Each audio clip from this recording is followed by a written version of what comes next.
Hello and welcome back to Testing Sobriety Mounjaro UK. This is weeks 36 and 37. Let me double check that. Yes, 36 and 37 because I skipped last week. I was going to do a video. I made the notes and I just didn't get around to it. So here we are. I'm going to do 2 weeks in one. And I'm sort of on maintenance, but I'm also sort of trying to lose weight. So in the last video a few weeks ago, I had just gone up, I think, a pound, and I was nervous because I was sitting at the top of the range that I've set myself. So I've set myself a weight range of around about 9 stone 3 to 9 stone 9. And I want to sit sort of in the middle of that. And then if I fluctuate either way, it's okay.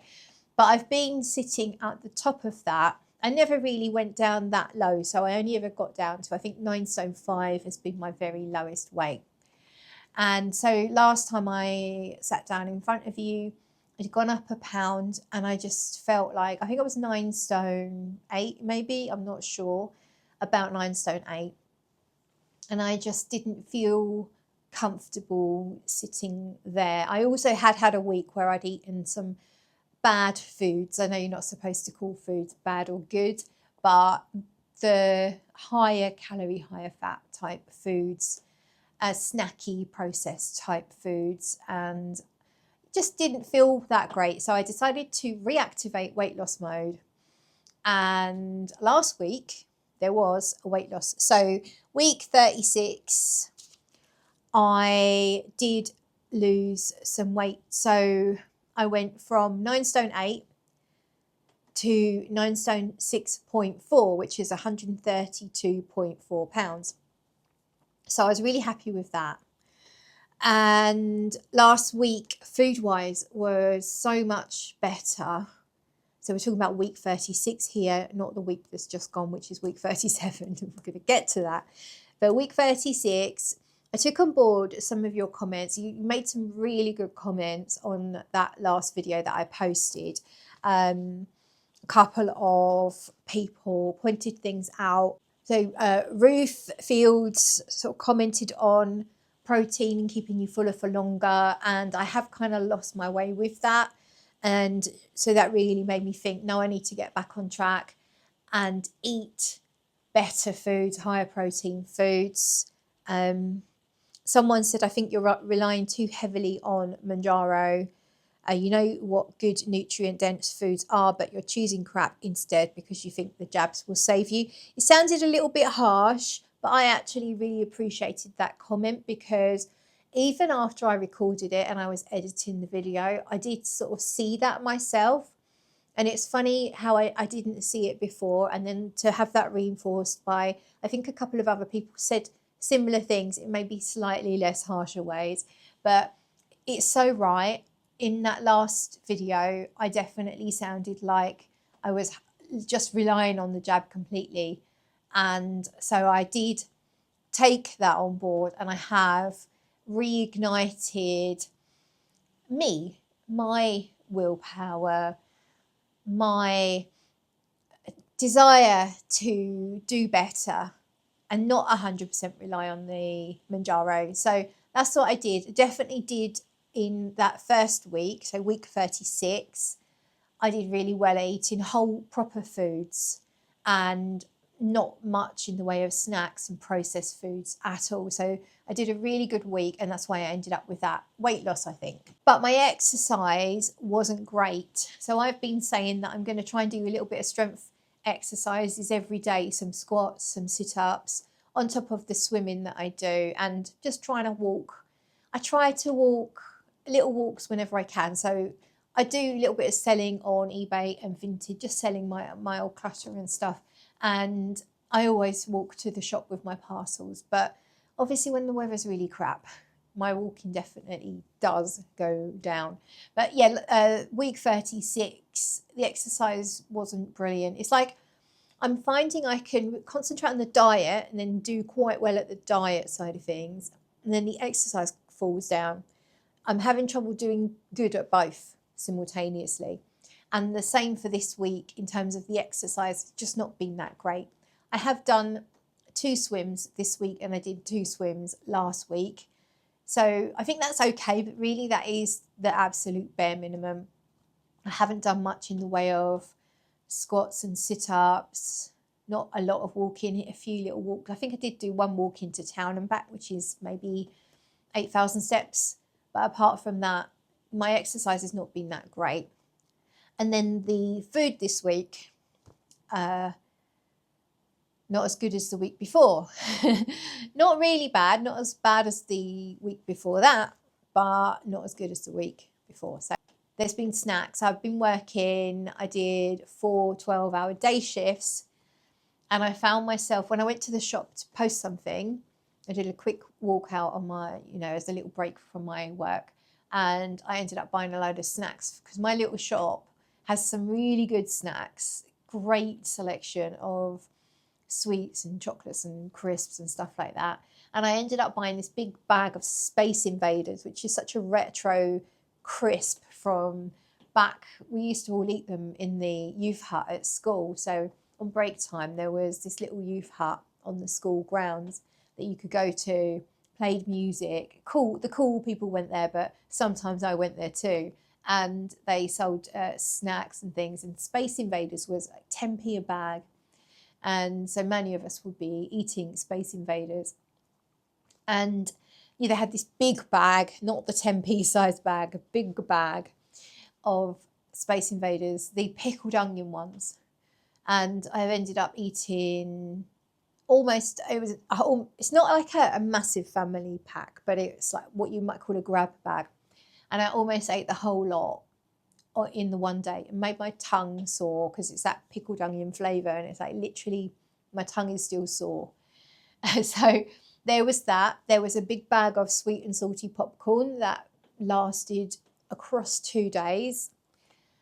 There's been some Reese's Pieces. So there was this big bag in the shop of these Reese's Pieces cups. And so I've eaten a couple of those. So I haven't massively eaten tons of naughty food, but there's been an increase in that sort of behaviour.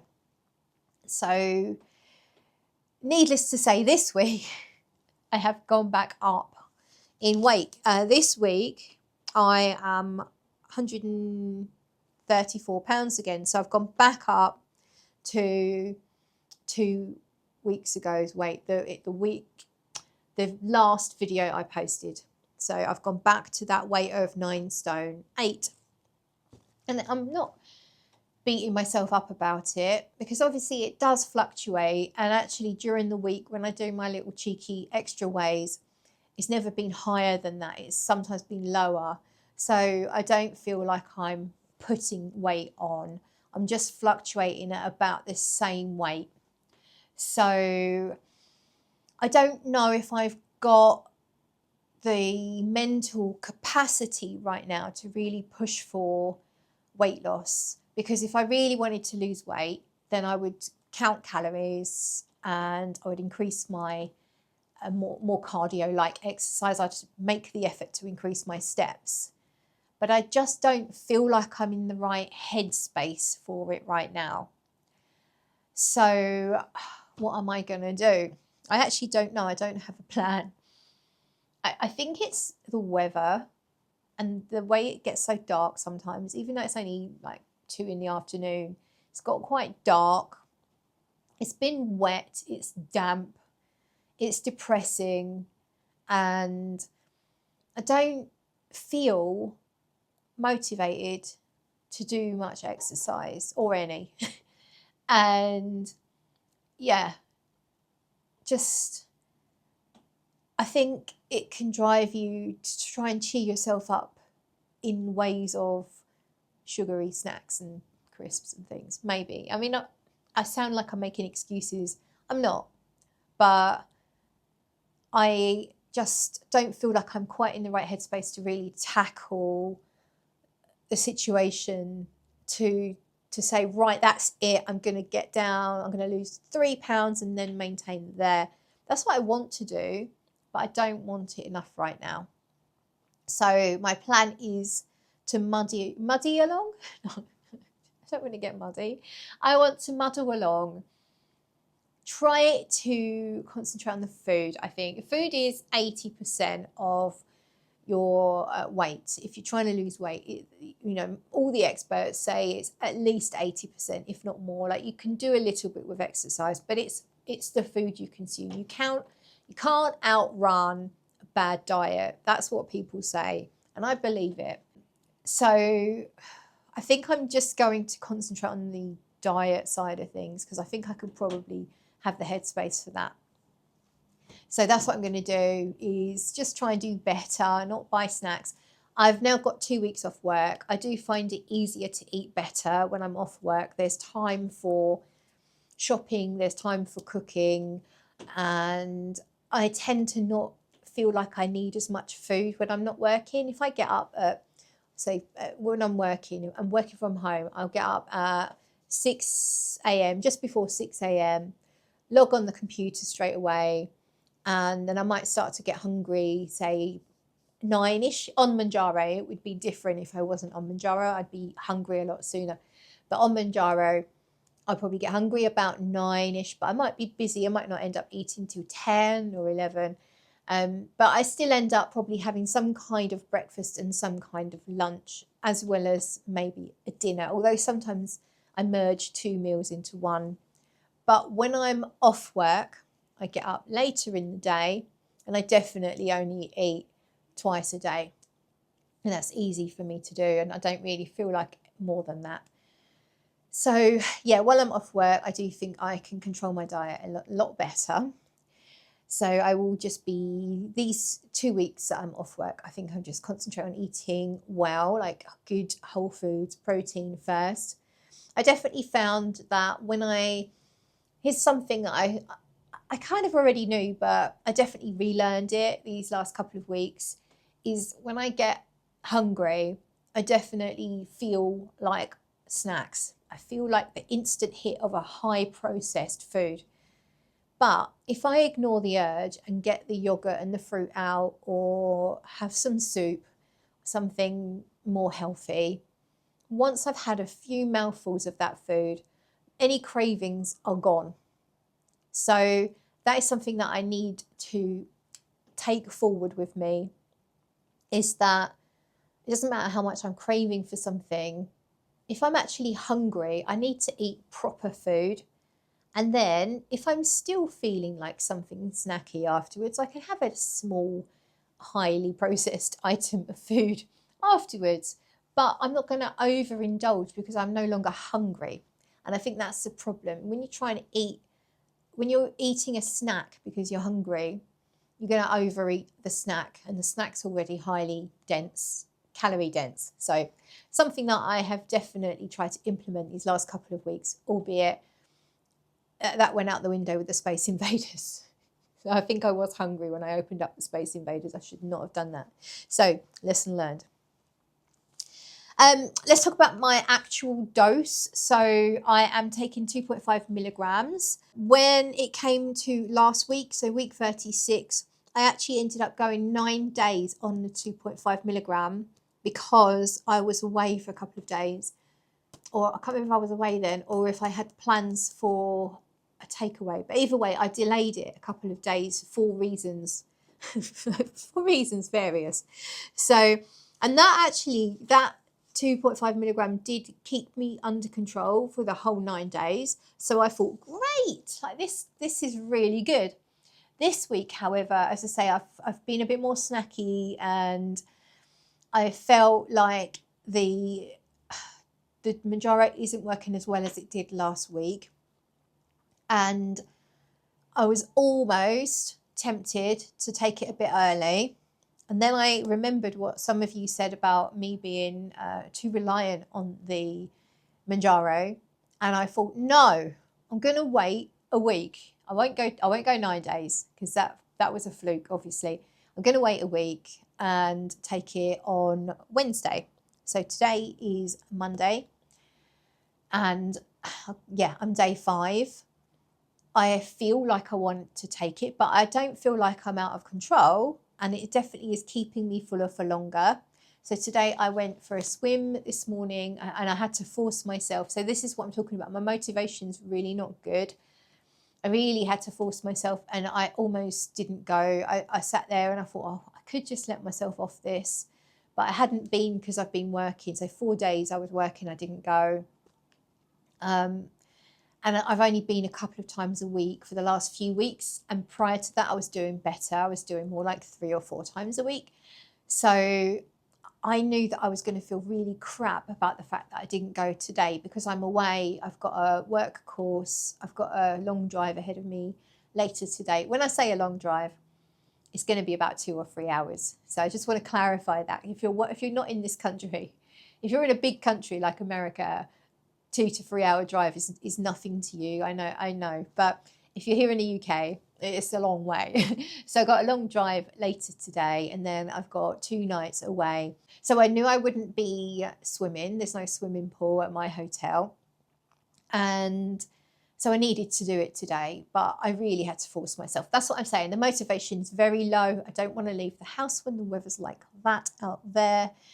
And I am proud of myself that I went swimming today. I'm going to give myself a pat on the back. So I'm just going to concentrate. I think I'm going to stick with doing at least my bare minimum of 2 swims a week. And if I can get some exercise in, if the weather will let me go out for a walk, I'm definitely going to try and do that a bit better, a bit more. And then apart from that, the concentration, the focus is going to be on the diet. Although that's going to be slightly difficult for the next 2 days because I've got breakfast and dinner sort of meal deal at this hotel, and I don't think the healthy options are that, I don't think there's going to be a brilliant lot of options for healthy options, but still it is what it is. I'll do the best I can with what I've got, and then just really concentrate on eating good whole foods, a bit more cooking from scratch, and see how I go.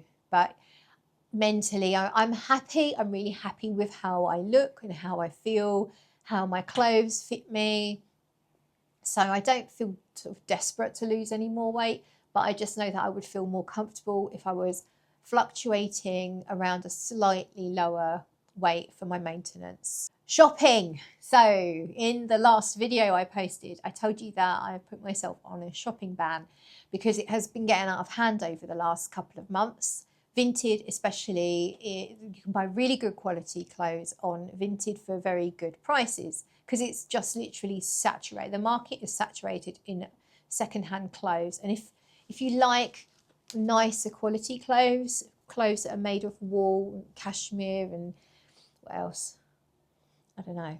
But if you like that kind of thing, you can find these things really, really nice quality, well-made clothes, very, very cheap.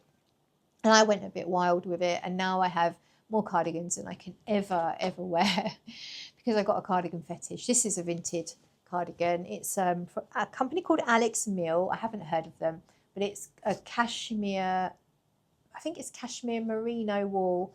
I think there's a little bit of a synthetic. Here we are, look. No, it's not cashmere, it's alpaca. So it's 65% merino wool, 5% alpaca, 30% nylon. So it's still got a little bit of a synthetic in it. But I absolutely love how warm and cozy this is. And I love how it looks with the blue and the brown. Anywho, have I bought anything? Well, I have been really, really good. I have bought one thing that was on my list of shouldn't buys, but it was £8. So I was in Asda's and smelling their candles, as you do. And I've already got a few candles. I wouldn't say I've got like a massive candle collection. I don't light a candle every single night. It's just when I think about it, if I want to get all cozy, I think it's really nice to have a little scented candle in the fireplace. And so I probably got 2 or 3 candles that I haven't used yet in the cupboard. And so I'd said to myself, no buying candles.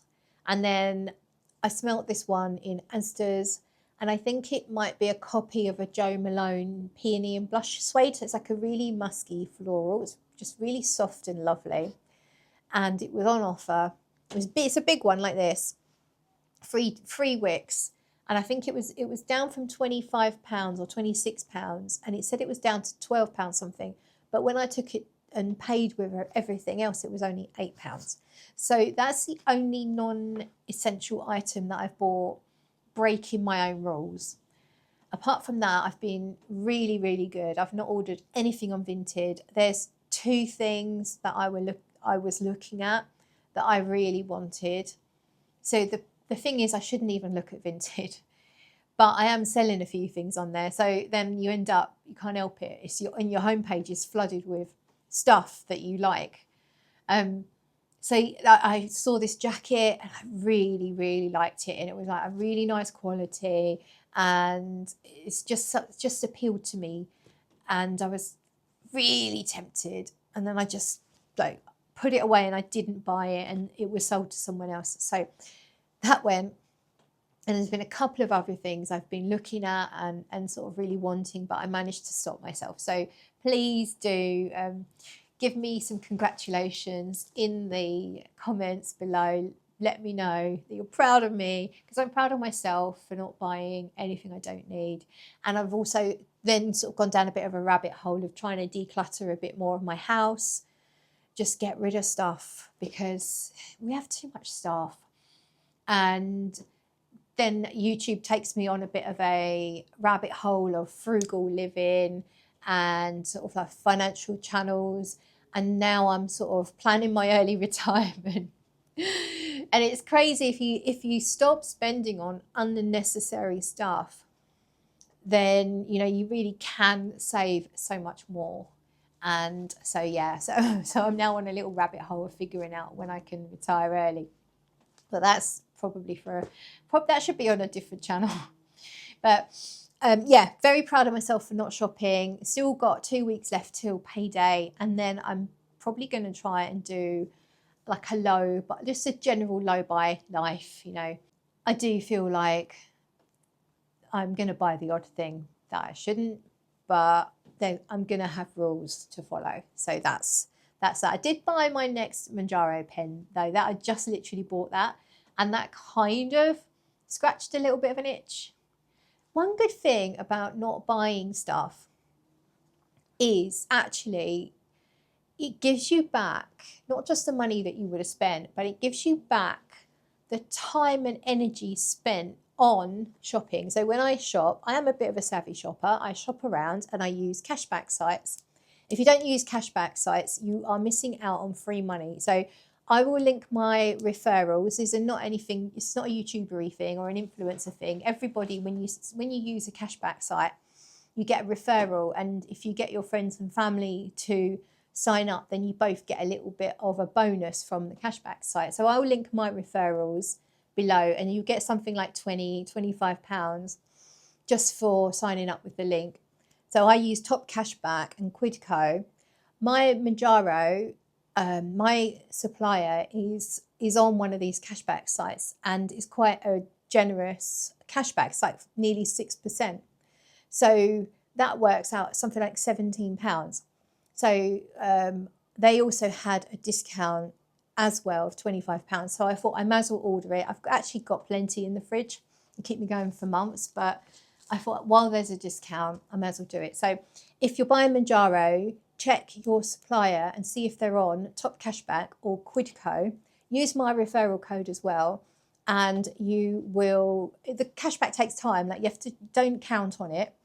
You have to wait for it. It has to go through a process. It can take weeks, even months to show. So don't think about it. You just make sure that every time you buy anything, even switch contracts, gas, electric, house insurance, if you use compare website, and if you buy anything, your groceries online, eBay, anything at all, every time you are about to buy something, make sure you check both websites, Quidco and Top Cashback, and see which one offers the best cashback. Do it every time, forget about it, don't worry about it, and then when you check back in, maybe in 6 months' time, you might find that you've got 20, 30, 40, 50, even more quid in there that you can withdraw. So cashback sites for your Mounjaro, but also for everything, especially now we've just had a budget, not the most popular budget that there's ever been. So you need to look after yourselves, because the government certainly aren't going to, unless, of course, you don't work and you have lots of children. Anyway, let's not go there. So that is it. Thank you so much for watching. Hopefully I'll be back in another week. I'll try and make it weekly, but if I miss one here and there, I know you don't mind. And yeah, see you next time. Bye.